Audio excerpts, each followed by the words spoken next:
PR's Top Pros Talk, Evolution of HR, featuring Tina Beaty, Vice President of Marketing at SHRM. And here's your host, Doug Simon. The pandemic has put so much attention on HR and best practices, Tina. Do you feel that trend is going to change even after the pandemic hopefully resolves itself? Absolutely. There are so many changes that we were pushed towards during the pandemic, but many of them were changes that were coming anyway. The pandemic just accelerated it a bit, but many of the workplace changes are here to stay, and we will continue to see evolution in the workplace.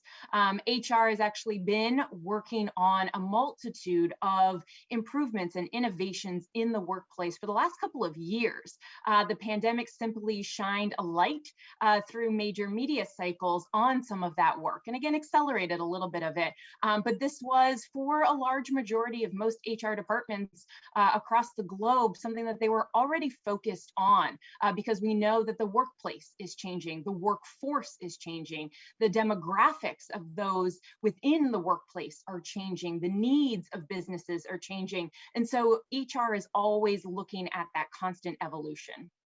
Yeah, and HR has become so much more top of mind for businesses in all areas, not just PR and communications. Maybe you can tell a little bit about the role of SHRM, your organization, and then we'll get into how you go about communicating those issues. Yeah, absolutely. So we're the voice of all things work.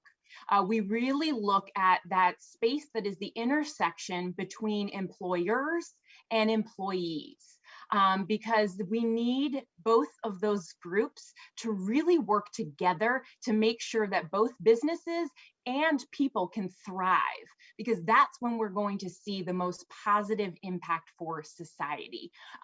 You're exactly right that HR was thrust into the news cycle during the pandemic, but we've been seeing senior leaders of workplaces, and we're talking nonprofits, we're talking huge corporations, we're talking mom and pop businesses, starting to really feel the need to focus on their people strategy, on their human capital before the pandemic started. It just really became the primary focus during the pandemic.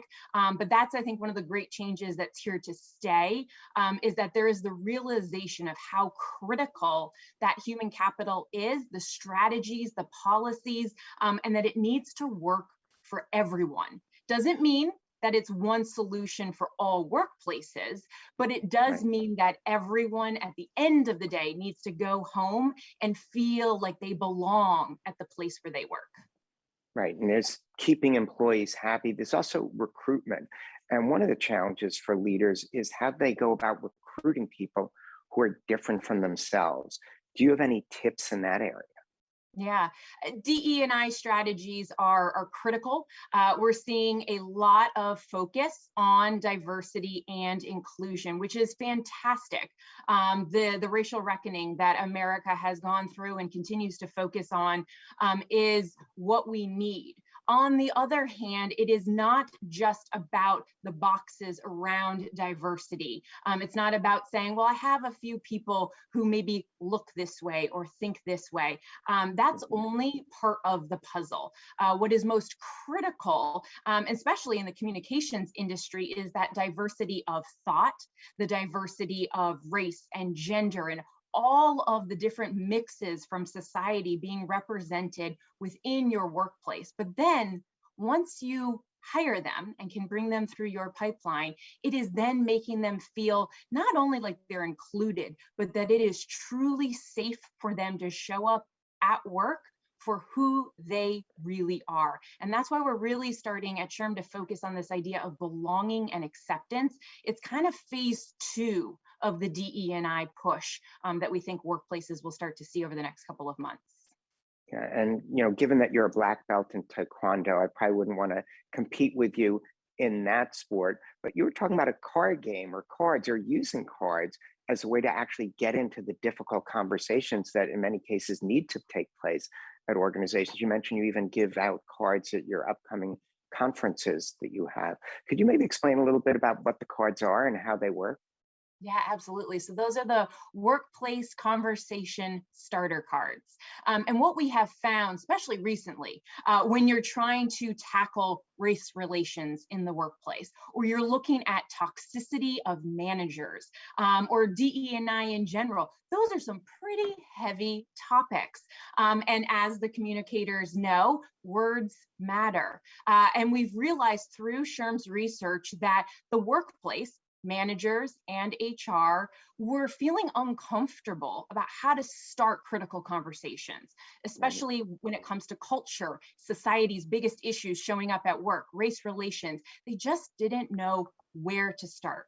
What words were okay to craft that question? And so what we did was took all of SHRM's research and pulled out some of the best stats that can really inform and power an entire conversation.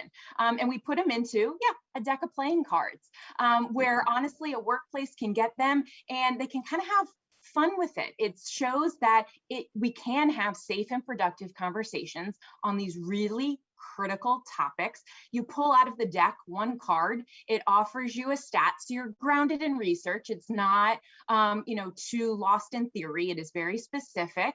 And then it gives one or two question prompts. How and where can these cards be used? Yeah, the great thing is the workplace conversation starter cards from SHRM, and they can be downloaded on our website. They can be used in big staff meetings, in convenings. They can be used just a manager with their direct reports, or it could be colleague to colleague. Go get a cup of coffee and have one card used. We're not saying you have to ask all of the questions in one sitting, right? It's just about one critical conversation over one cup of coffee to move the national dialogue forward on some of these critical topics. Yeah, I thought one of the interesting things you pointed out is people who have the flexibility work at jobs where there is flexibility, assume that that's more widespread than it is. So even at your organization, you've had people go back to work at a high level just to be able to understand and provide guidance to the people who don't have the luxury of becoming part of the hybrid workforce. But there's serious issues involved there with vaccine. Any guidance on how to work through those at an organization? Yeah. Yes, at SHRM, we have been thankful to come back in a very safe capacity, and we are back in the office full time because as the voice of all things work, we're looking across industries, white collar, blue collar, pink collar, gray collar, the whole spread around the globe. Some offices are still able to be remote if that works for their culture and their type of work. But many other industries, hospitality, healthcare, never had the option to go remote. They are an in-person, full-time type of employment. So a lot of HR leaders are really looking at what do we do right now? What do we do in a few months? And what do we do 6 months or a year from now? And they're mapping all of that out. You mentioned the vaccines. That obviously is a critical piece of the puzzle to come back safe and have it match the ethos and culture of what every individual company has. So that's what HR is always looking through that lens. What works for us? Let's be aware of the mandates, the laws, and the rules, but then it has to work for us as an individual organization. We at SHRM spend actually a lot of time synthesizing all of the information around vaccines because some of the federal, state, and local are actually offering contradicting information right now. So we are issuing articles once a day trying to break that down so that workplace leaders, CEOs, entrepreneurs, and HR can really figure out what works for their staff. And as we start to wrap up, it's really great conversation with great information. Maybe a little bit of a look at how you, since this is your day job, market your organization to get these messages, increase membership, increase engagement. What are some of the approaches you're taking that are working? Yeah. As a marketer for SHRM and a communicator, we are looking at delivering our message in an omni-channel capacity. We are a mission-driven organization. So first and foremost is making sure that our end audiences and our stakeholders really understand the mission that we are here to create. And that is to create better workplaces for a better world.